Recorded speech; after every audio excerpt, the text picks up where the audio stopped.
I'm Susan, and welcome to Tea and Games. Got my big travel mug here.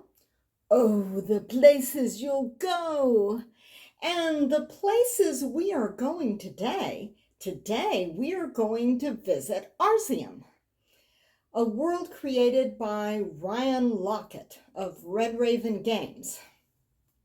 Specifically, we're going to take a close look at Rome, which is one of Robert and I's all-time favorite small box games.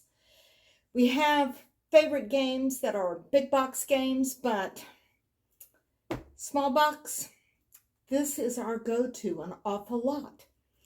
And it's kind of interesting because it doesn't seem like the sort of game we would like, but boy, do we like it. The tea today is Majestic Earl Grey from Tea Runners. And most of this video, or at least some portion of this video, I'm going to be a disembodied voice as the camera focuses down here and I show you how to play. First, let's go through a few basic stuff. You're going to notice a little bit of shininess because I sleeved the cards because we just play this so very much.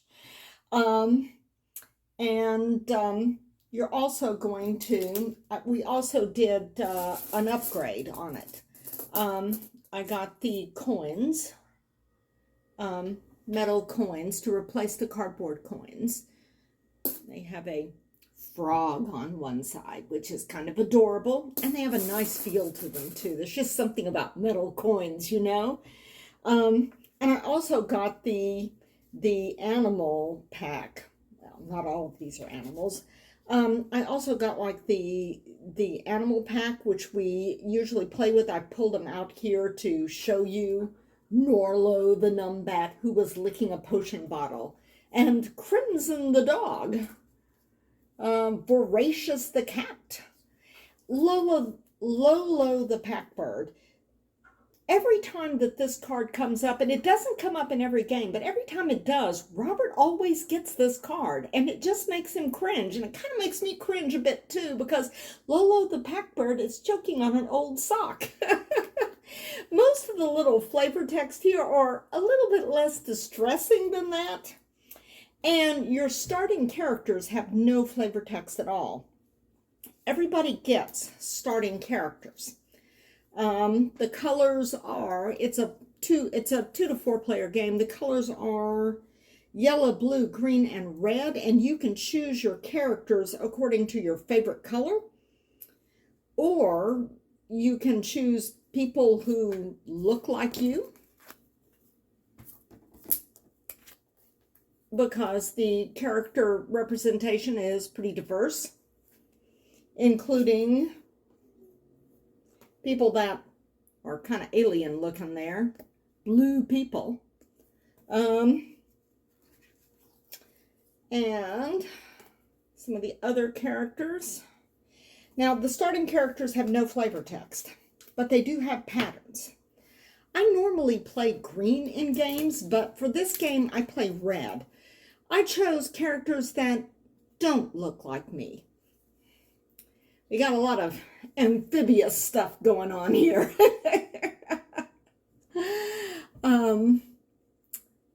And you'll notice down at the bottom of these cards, there is a pattern here.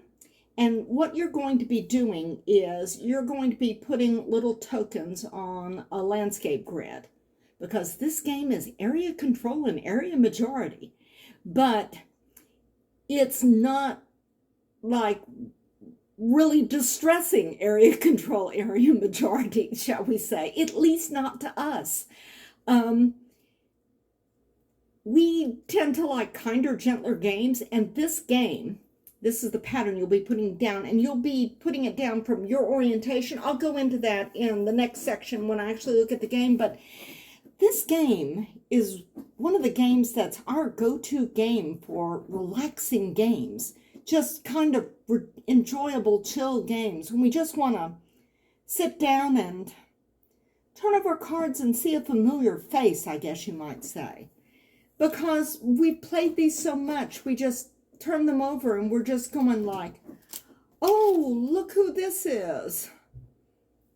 Rockroll Ruthers was digging a hole to the underworld. Haven't seen him in a while. And it's just, I don't know, it's just nice, the little flavor text. The backstory for this game is that a sleeping sickness has fallen across the land. This is Arzium, where a number of Ryan Laukat's other games are set. And the flavor text tells you what all the different characters were doing, where they were when the sleeping sickness fell upon them. And the conceit of the game is that you are going out searching for them. And by you, I mean your starting characters and the other characters you find after you rescue them. Then they have patterns on their cards too, and they go out searching. So you will go out searching, sending your people out to search, putting down the pattern that is on the bottom of the card onto the landscape tiles, which you will, see here in a minute. See, I'm dropping stuff already, just like every other video. So you go out searching and you put things down in the little patterns, and the cards are divided into a grid of 6 squares. When a squares are completely covered, all 6 squares, then whoever has the majority of tokens on it gets that card. They get the points that are on the card, and they turn it over, they reveal a character. There's a little bit of flavor text there, which is nice, and they get the pattern associated with that, which they can then use to place tokens on future turns. So that's basically the way the game plays. There are a few little variations and modifications of those basic rules that you'll see as we go along, but that's the general idea. And I don't know, we just like this game because it seems relaxing to us. I mean, we're studying the landscape intently and trying to figure out where to put our tokens. And it is area control, area majority, so we are struggling over land here. But I think this would be a really good game to teach somebody about area control and area majority, because you've got, the beautiful artwork, the whimsical flavor text, like juggling glass jars of tiny crabs or something like that. You've got the smallness and the compactness of the game, because the landscape that you're laying out here, it's not going to go across the whole table. You're laying out 6 cards, which have 6 squares each on them. So that's a pretty small area in terms of doing area control, area majority. It just strikes me that this would be a really good way to teach someone about this concept, to ease them into it. I mean, you just don't want to drop somebody into like a 2-hour Euro game that they're going to end up slogging through and losing for you to teach them about area control and area majority games. This is a good way to do it. It's kind of kinder, gentler. It's got a little bit of whimsy in it. It's got pretty artwork. Pretty artwork. Very, very small box game. Very compact. Takes up a little bit of room on the table, because as you pick up the cards, which are oversized cards, as you can see here, you're going to be laying them in front of you, and other people will be laying them in front of them, so that you'll have, at the end of the game, whoever triggers game end, I should say, will have 10 cards in front of them total. So you'll need a little bit of table space here, more than just that little small grid in the center. But let's take a closer look at the game now.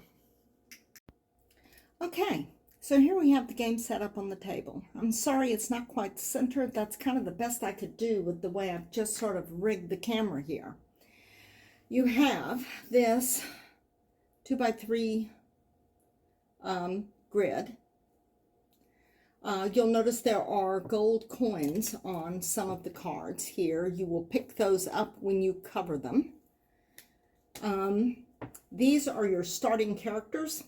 They start off like this. If there were 3 and 4 players playing, we would have the deck someplace else, and we would have player number 3 here and player number 4 up here. Right now, what we've got up here are the artifacts and also the outpost card. The outpost will give you 3 points if you manage to completely surround somebody's token, and we haven't done that, but we keep it out there just in case. The artifacts are, they're not recommended for just a basic game, but I'm going to go ahead and tell you about them because they are nifty. There's a bit of flavor text on the back describing them. Owned by the benevolent enchanter Omir, whose beard was so long he used it as a whip. This is the enchanter hat. On the left side here, this is how many points you get at the end of the game if you've bought this artifact. This is how much the artifact cost. It's actually one of the pricier ones, and in the center here is the artifact's ability. We'll get into that in a little bit, but what you really need to know is that on the very back of the rule book, so you can just leave the rule book out and lay it back and consult this if you want to refresh your memory about what the artifact's abilities are. And it explains them very, very well. And that's really the only time you'll probably use the rule book after you learn the game. The rule book is excellently written. I mean, you just open it up. It tells you how to set it up and play the game. This is a game that you can actually learn entirely from the rule book. You won't need this video or any other video. So, as far as artifacts go, if you're playing with artifacts, you use them at the beginning of your turn. You buy them at the end of your turn. So that's, and I will talk about them a little bit during the course of turns. I have got first player here, so I will go first. First thing I'm going to do is I'm going to send out Lun Lumutra here to search. And you see their pattern there? Now, this pattern will be placed according to my orientation, because this is my character. Now, everybody's starting characters, though they all look different, we all start with the same 3 patterns. See? But this character will be placing it, when they do this card, they'll be placing it according to their orientation.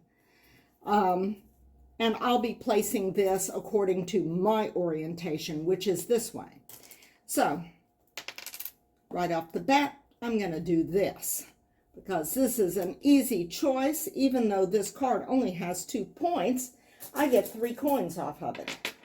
And that will give me something to start with. Now, the next player goes. Oh, and because this one was used, they are now turned over. They cannot be used in the next turn until we've used up all of the face-up characters, including face-up characters that we acquired during the course of the game. Now, let's say this player over here also chooses to use Riza, is the name of their character with this pattern. So this pattern is going to have to go this way, this orientation here, because that's where they're sitting. So it's going to maybe look something like this. So you can cross card lines here. And they pick up 2 coins off of it. And Riz is turned over and used. My turn again. I'm going to send out Blorgund the Studious. Now, Blorgund the Studious here, you'll notice he has 1 dark square and 1 square that is called a blank. It's got dotted lines around it. You do not have to fill in squares with dotted lines, but you can. And if you choose to do so, you must pay 2 coins to fill in those squares.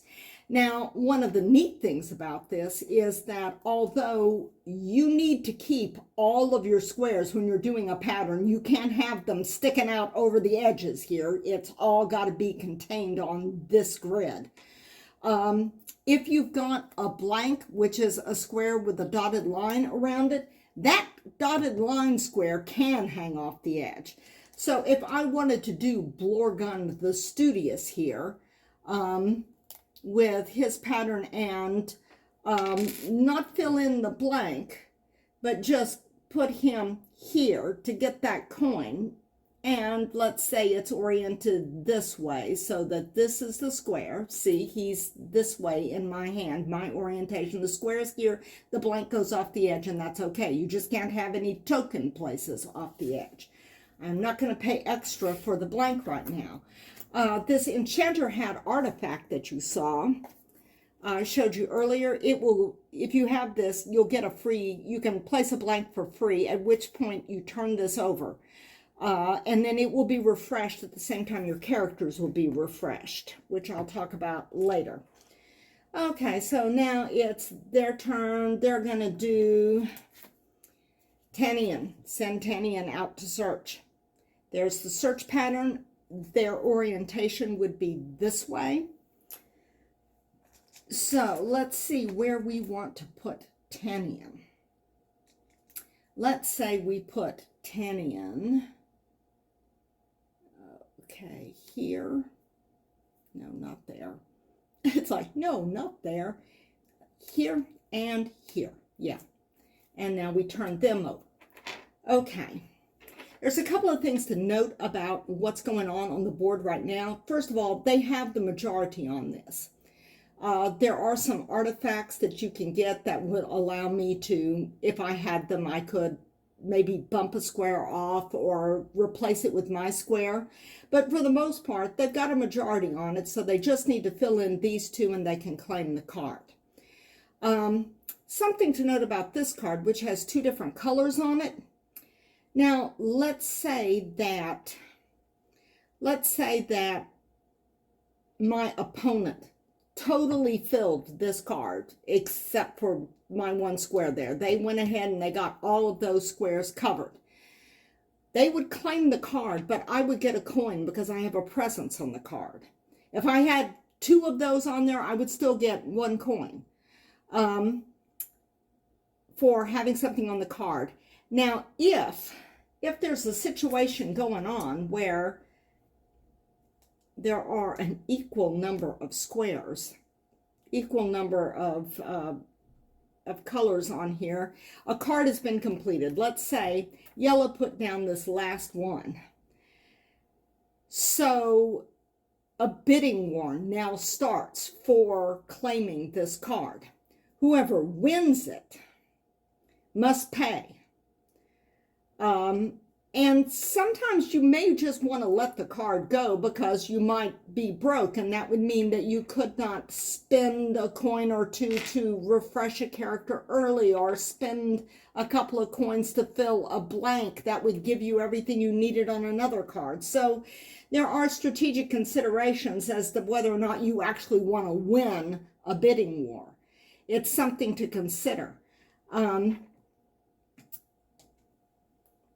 In a two-player game, you can kind of stay out of each other's way, but there's no really good reason to do that because you can't play a good game if you do that. The point values on these cards, we have a couple of high point value cards here. We have a 4 and a 5 point values over here. And that's how many points that you will get when you're adding stuff up at the end of the game. The lowest point value of land tiles is 1. 5 is the highest. So we're going along here, and let's see, whose turn is it? My turn again. So I'm going to put stall turn out, and let's see. I'm not actually playing this like it's a real good game because I'm just showing you I'm putting stuff down, and that was stall turns pattern. And I turn this over here. Okay, my opponent has Shardling. Shardling has the single square plus the blank, and they decide, well, I'm just not going to bother with the blank. I'm just going to put down a single square and claim this card. I will get 1 point because I have a presence on that card. I've got a token on it. And at this point, we remove the tokens and they reveal who they got. They have found Glunkendrop, who was gnawing on lava rock. And you will notice, let me put these tokens away here, back into their proper places. You will notice that Glunkendrop comes with a pattern on the bottom. And now this is a pattern that you can and indeed must use. Sometimes the patterns you get are really good. It's like you're going for a card because of the points, and then you look at it and you're going like, and when I get that pattern, what am I going to do with it? Okay, now we refill from the deck. And, oh yes, and turn over Shardling, who was the last one there. My turn again. All of my cards are face down. So now we refresh the characters. And they are now all available. If I had any artifacts, they would all be turned up and they would all be available to be used as well. I may decide to send out, oh, let me see here.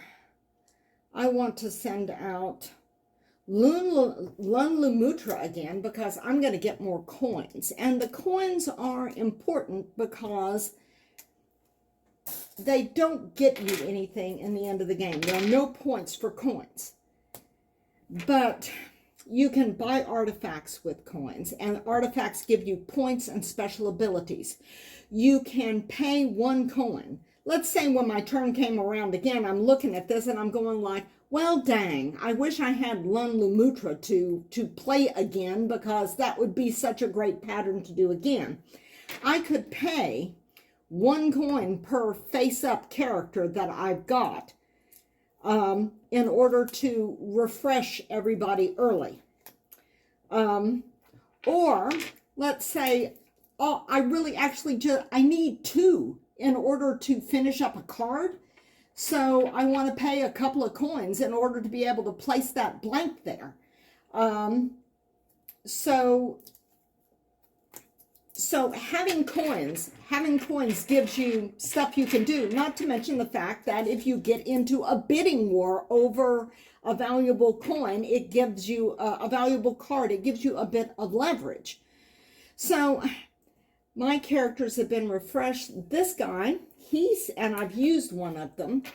Now my opponent must place their new character, Glunkendrop, this pattern, but it's going to be this orientation because that's how they are. And that's going to be a little tricky for me because I'm looking at it sideways here. I think I'm going to have to walk around the board here to make sure I don't mess this up. Okay, so let's see. I could put him here and then skip that one as a blank. Actually, no, I'll go ahead and I'll place that blank. So that means I get 1 coin, but then, see, I get 1 coin, but then I've got to pay 2 to place it. So I'm down 1 coin. And you can do that. You can pay for, and there. You can, if you want to place a blank, let's say I wanted to place a blank and where I was going to place the blank, it would cover up, in the course of my turn, I'd be covering up 2 coins. I can use those 2 coins to pay for the blank. That's fine. Okay, he's turned over now. And it's back to me. And this is basically how the game goes. And it goes like this until one of the players, up to 4 players, until one of the players reaches 10 cards, including your original set of characters here. So that means that to trigger the end game, you must get 7 additional cards. You must win 7 additional cards. And the person that triggers the end game is not necessarily going to be the person that wins it. Every game that we've played has been really tight, like within 1 or 2 points or tied. Actually, a 2-point game would be considered a huge span for us because our games are very, very tight. So when you're doing your last turn after in-game has been triggered, assuming that you didn't trigger it, you're going to be trying to figure out with the characters that you've got. Let's say that you found some more people here, and you got some characters that are face up here.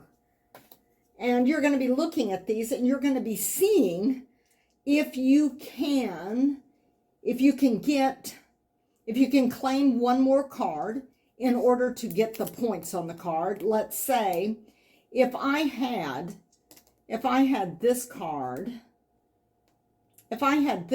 mostly filled, then I might want to go ahead and use Master Thamlar had written out his life's history on a wall of stone.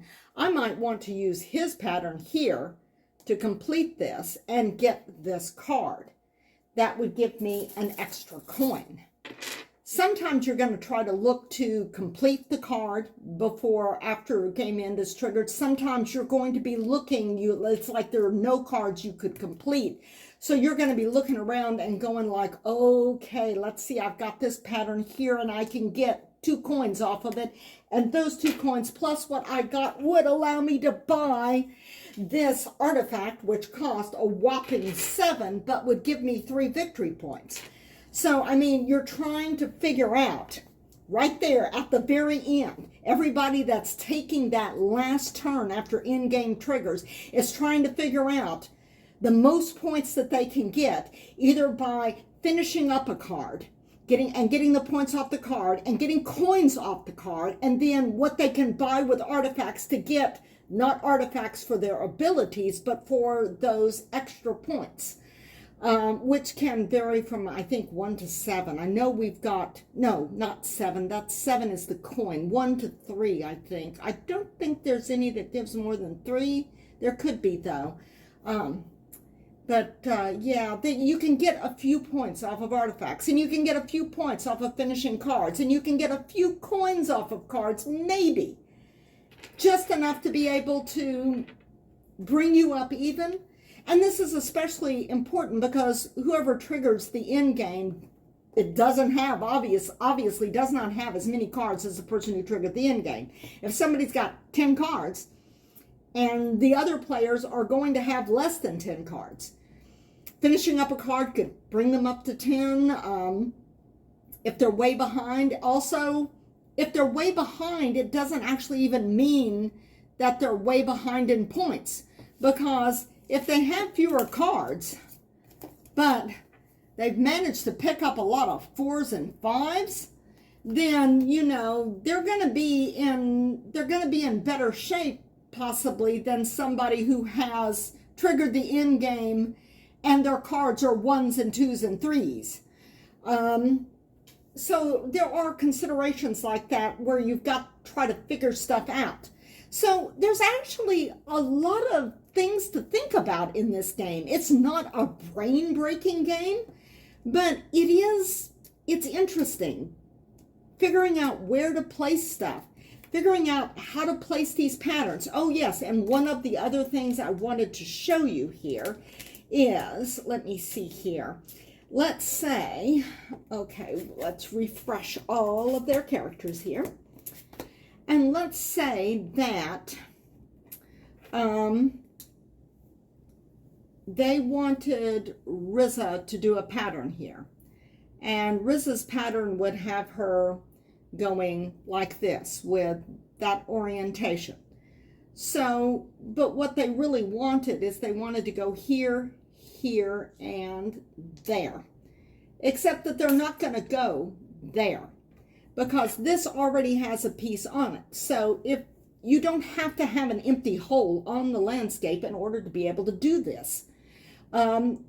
So you can do the pattern even if your piece or somebody else's piece is in a spot that's part of that pattern. And that's also really, really helpful. I mean, it's not maybe the most efficient use of the characters, but sometimes that's what you need. Anyhow, that is pretty much the game in a nutshell. I've probably forgotten something, but then again, I might not have, because this is a pretty simple game. I mean, it's one of those games that's very easy to learn. Like I said, you can learn it in a few minutes from the book, but it's also just really tricky to play well and win well. And it is a nifty little game, and we really enjoy reading the flavor text. You know, we've got Cranston Silver, who was carving a statue of himself. And we've got Eggleg, who was collecting snails in a buried city. The Dark Teller was babbling curses on a field. He's got a nice pattern. This pattern is the same as Staltern's pattern. So you can, if you think Staltern really works for you, there are other cards in there that does that. Some of these have unusual patterns. Some have blanks, some don't. Ilomi Crust is one. Oh, that's one of the starter characters. Okay. Thoknin was skipping stones on lava. Marmia's mouth was slurping pond water. Yum. Alfmon the Scholar was walking his dog. Somewhere in here, we have a nice creature that was returning books to a friend. Let me see. I didn't see it in the deck. Yeah, here it is. He's a nice guy, isn't he? Greer was returning some books to a friend. This is just kind of, I don't know, a really charming way to do a fight over area control and area majority. It's fun.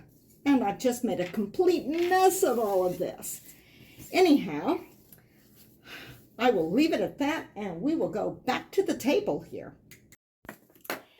And that's pretty much it. Rome.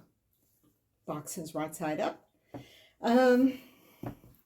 We just love the heck out of this game. We play it over and over and over and over again. We like the characters. We like the gameplay.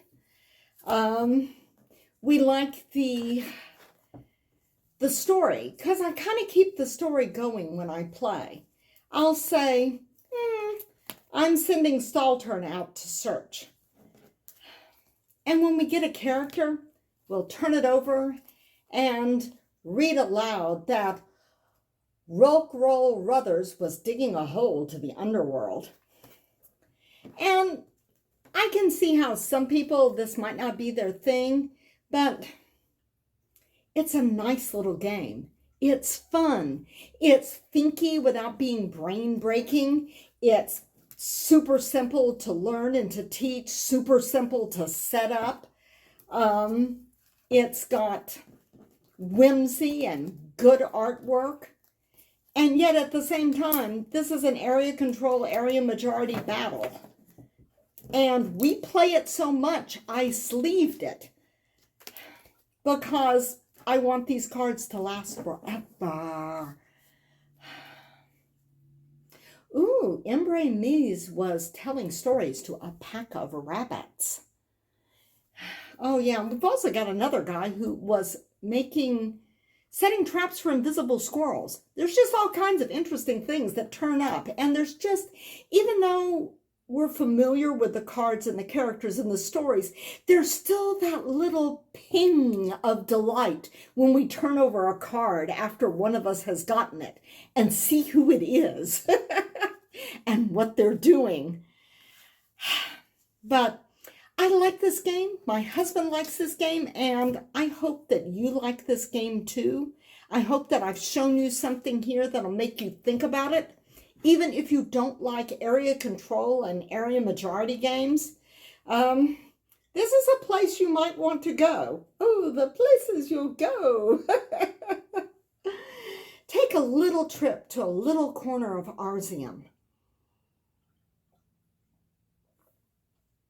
And you'll already be familiar with this mythical land if you've played some of Ryan Laukat's other games like Above and Below, Near and Far, um, Above and Below, Near and Far, Now or Never. And I think there may be a couple other that are also set there. Those three are the three that people tend to talk about when they talk about games, Ryan Laukat's Arzium games. But there are others that are kind of tangentially slid into that world, and Rome is one of them. I have really enjoyed sharing one of our all-time favorite little small box games with y'all. We just love it to death, and it is a delight to play, even though it's a territorial battle. And I think it might be a little chaotic and wild at 4, but I would really like to play it with more players. It plays pretty well at 2, and when we first started playing, we weren't really so sure about that head-to-head area control, area majority thing, so we kind of stayed out of each other's way. And then, you know, you can get a coin if you're on somebody else's, on a card somebody else is going to claim or something. So it's like we started gradually encroaching, and then we're encroaching more and more, and then we're like in a bidding war for cards, and then we're going like, wait a minute, I should not have gone for that card. Now I've got no coins. And we also really enjoy playing with the artifacts. They add extra abilities that you can use, and that comes in really handy. And they also add extra points there at the end, which also, trust me, comes in really handy. I mean, sometimes our games are basically decided upon who had the most artifacts or the artifacts that gave the most victory points at the end. So sometimes, like I said, sometimes it's the person who triggers game in. Sometimes it's the person that can finish up that card or get a lot of coins. And there's kind of a mad scramble there right as you get close to the end, because you're like looking at how many cards everybody's got there, and you're going like, okay, I need to make sure that I finish that card on this turn, you know. And it's fun. It is just a lot of fun, and it is just a joy to look at and to read all the things and to see the familiar faces turn up. And I hope you'll like it too. It's definitely something that you should take a look at. If nothing else, just for the pretty artwork and the interesting people. So anyway, this has been one of our favorite games, which is part of a new series that I'm doing every now and then. I'll just do something about a single game. I've got another one that I did before this about Canopy.